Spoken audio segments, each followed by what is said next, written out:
I've wanted kids, but it's your fault I've had to hold back. You're defective." My husband of 20 years threw these cruel words at me. I realized I couldn't carry on with him. He's off daydreaming about his new marriage. God must have been watching, witnessing this devilish act. That's why something happened to my husband. My name is Lisa. I'm 45 years old. I work as a secretary at a law firm. We're nearing 20 years of marriage. We've led a modest life, just the two of us. We've always wanted children, but we couldn't have any. The problem seemed to be mostly with me. I went for treatments while working, exhausting myself physically, emotionally, and financially, but to no avail. We decided to give up when I turned 40. My husband wanted kids till the end and urged me to continue treatments, but I was at my limit. The pain was unbearable, and the money was just draining away. The situation was terrifying. After all, they say you need $200,000 for retirement. It felt wasteful to pour more money into it. Why don't we stop the treatments and just live as a couple? We can save money and take some luxurious trips since we don't have kids, I suggested, and my husband, albeit reluctantly, agreed. From then on, we decided to enjoy our lives as a couple. Still, seeing children's photos on TV shows or greeting cards, I felt a twinge of regret.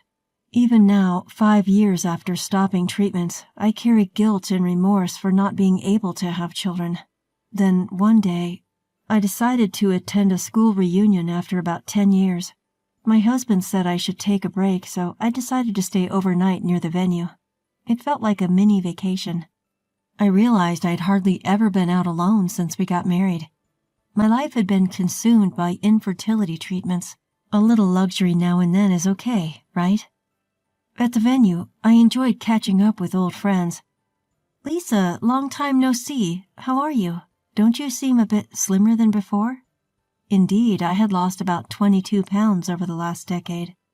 "I'm so jealous. Since I got married and had kids, I've gained almost 33 pounds. Even such a trivial conversation from a friend stings a bit. "Lisa, any kids?" "No, we couldn't. It's just the two of us with my husband." "Oh, I'm sorry for asking such an awkward question." "No worries. Let's just have fun." I tried to keep the atmosphere lively and cheerful. Speaking of which, my son was recently almost caught up in a marriage scam. A scam?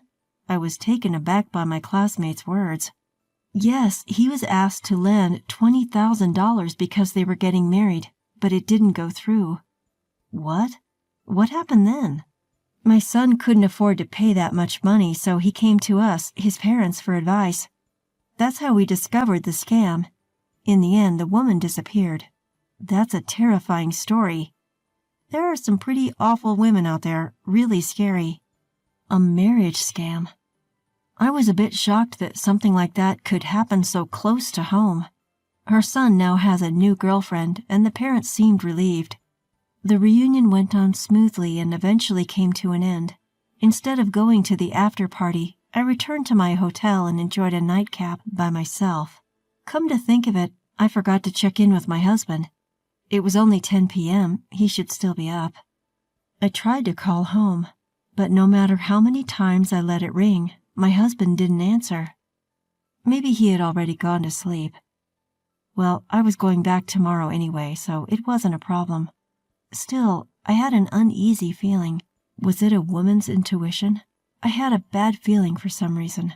From then on, my husband started coming home extremely late on weekdays, and he started coming home drunk almost every night. "Hey, I'm home." "You, coming home so drunk. Are you okay?" In a drunken stupor, my husband threw his shoes off and sprawled out on the living room floor. "Shut up, I'm home. Show some respect." Respect for what, exactly? His slovenly state? While picking up my husband's discarded socks and shirt, I kept my thoughts to myself. Alyssa was cute, wasn't she? You know, if you were as young as Alyssa. That's what my husband said. Who the hell is Alyssa? What does he mean if I were young? By the time I thought to question him, he was already fast asleep. Could he be cheating on me? My unease from that day was becoming more and more like conviction. No, my husband is a decent man. There's no way he could. It must be drunken nonsense, I reassured myself. But then there's my husband who leaves early in the morning on weekends and doesn't return until late at night. I'll be back later. Take care. And then he comes home drunk, as always. With this happening every week, even I had to intervene. You seem to be going out drinking almost every day recently. Are we okay financially? Mind your own business. It's my money and I'll do what I want with it. It's the savings from my bachelor days. But we need to save up for our old age or we'll be in trouble in the future. Why don't you save up then? Well, I've spent quite a bit on treatments. That's because you're defective. Even if he was drunk, I couldn't believe he'd speak to me that way. I was starting to notice my husband's changes. Did I become more submissive since I stopped treatment? My husband's disparaging remarks about me were increasing. Since you can't have kids, you should show your affection for me instead. And with that, I could feel my love for him diminishing as he splurged and behaved selfishly. He used to be so kind, caring for me when I was having a hard time with treatments. Will he ever return to being that kind of husband? What is a marriage, really? After 20 years, I started to question this. However, things took a sudden turn. Lisa, we need to talk. I came home from work to find my husband sitting on the living room sofa, looking serious. What is it? You're being all formal. I want a divorce. What? You're joking, right?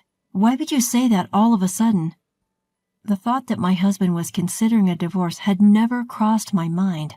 Yes, I knew we had to reconsider our relationship as a married couple, but I hadn't thought about divorce. Was my husband thinking of divorce before I even considered it? Out of the blue, you want a divorce? What's going on? I confronted my husband, seeking answers. We've been a couple for 20 years, haven't we? Let's discuss this properly. However, he looked at me with contempt. You're really clueless, aren't you? He sighed heavily, glaring at me. What do you mean? I've always wanted children for these past 20 years. And because I got stuck with a defective piece like you, I've been robbed of the opportunity to become a father. Have you ever considered my feelings? As he spoke, he pounded the table with an arrogant tone. That's not fair. We discussed together and decided to stop the treatments, remember? I was never okay with that. I've always wanted a child. Why hadn't he told me that then?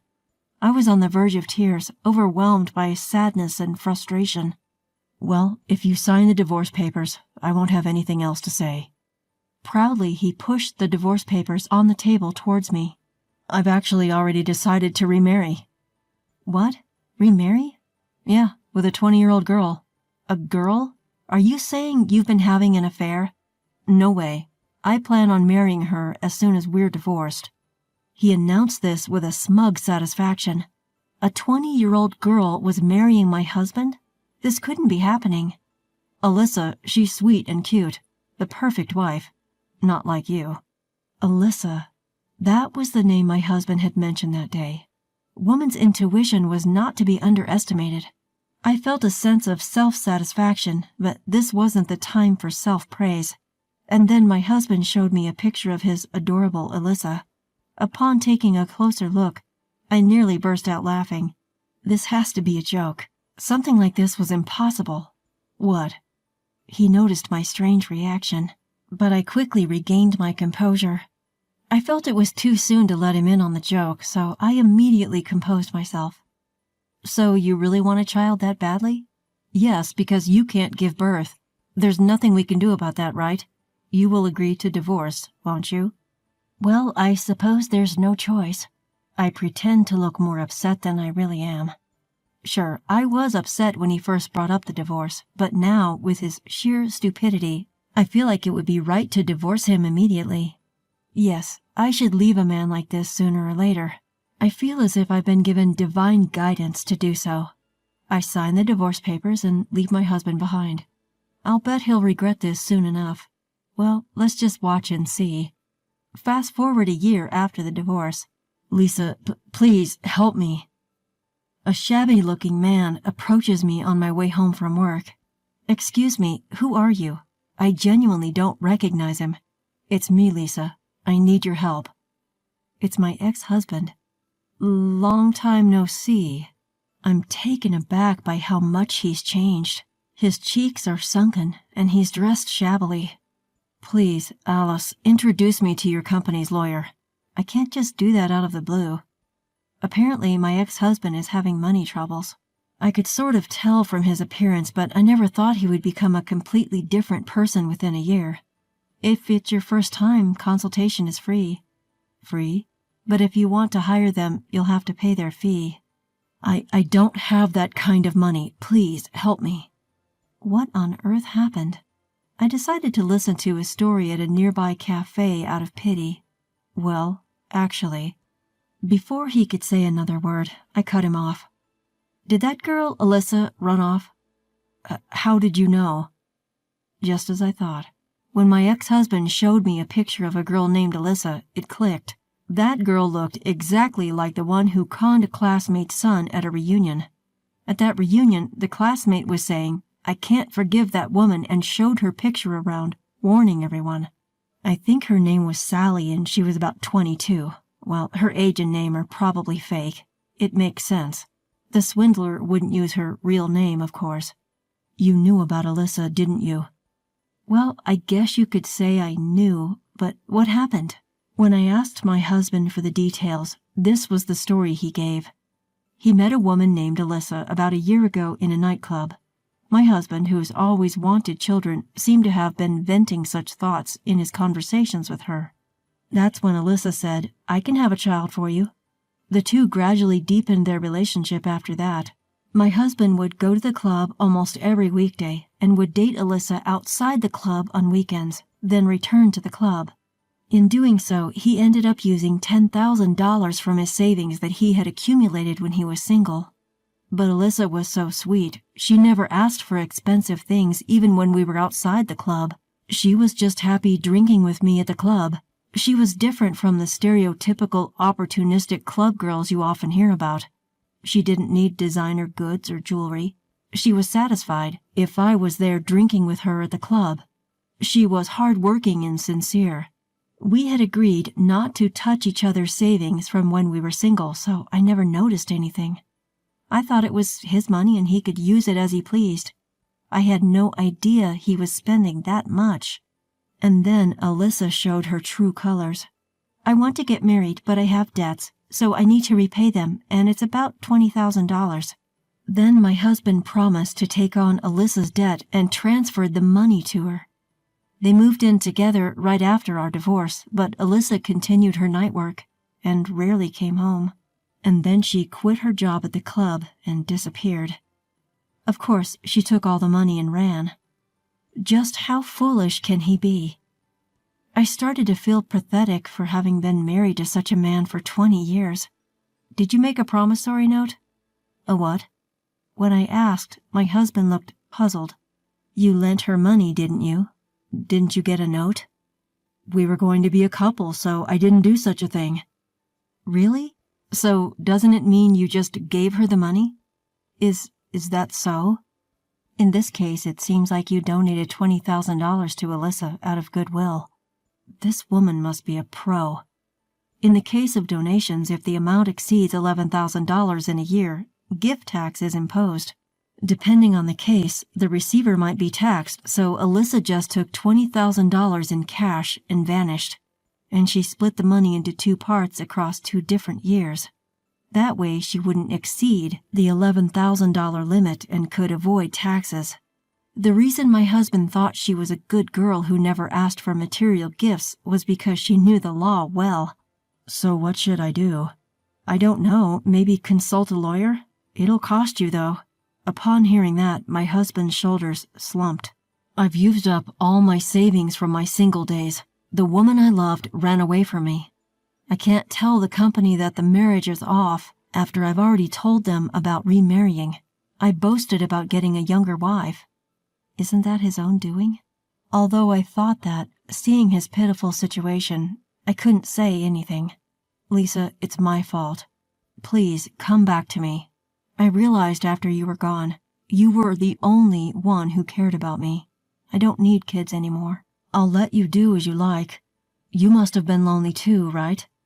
Does my husband still misunderstand that I still love him? That matter ended half a year ago in my mind, so I confronted him with reality. You know, it's been a year. What's with this sudden change of heart? Isn't it a little too late now? Lisa, are you going to abandon me? Well, it was you who pushed for our divorce in the first place, remember? Lisa, you're the only one I can rely on.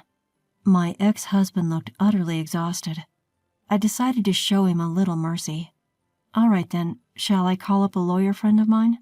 Lisa, thank you. I knew I could count on you. With tears welling up in his eyes, my ex-husband seemed genuinely grateful. And the one who came to the coffee shop was Mr. Johnson, the lawyer from my company. John, over here. Lisa, who's this? He's an acquaintance.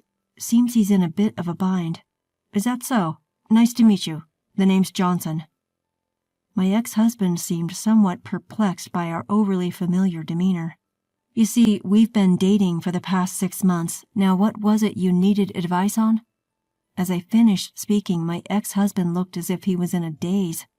No, well, I think that'll be it for today. Suddenly snapping back to reality, my ex-husband hurriedly left the coffee shop. In the end, he couldn't afford to hire a lawyer, and resigned himself to his fate. Rumor has it that his company has been abuzz with talk of his unfortunate situation, left by his soon-to-be wife, ignored by his ex-wife. It's a small world. Who would have thought that one of his colleagues was at the same coffee shop, overhearing the entire conversation from start to finish? I heard through the grapevine that he's frantically trying to find a new partner, terrified of facing old age alone. Who was that guy? When Mr. Johnson asked me about it later, I told him the whole story. I'm sorry for involving you in all this. The truth is... I see. You've had quite the ordeal, Lisa. The part about me dating Mr. Johnson was a complete lie. I had asked him to play along with the charade. Sorry for all the trouble. No worries, Lisa. I'm glad I could be of help. By the way, do you have any plans after this? Excuse me? How about grabbing something to eat if you'd like? Caught off guard by this unexpected turn of events, I was a little flustered. A fresh start in my mid-40s. This isn't such a bad beginning. Yes, I'd love to. I was certain a fun-filled future was awaiting me. I couldn't shake off this feeling.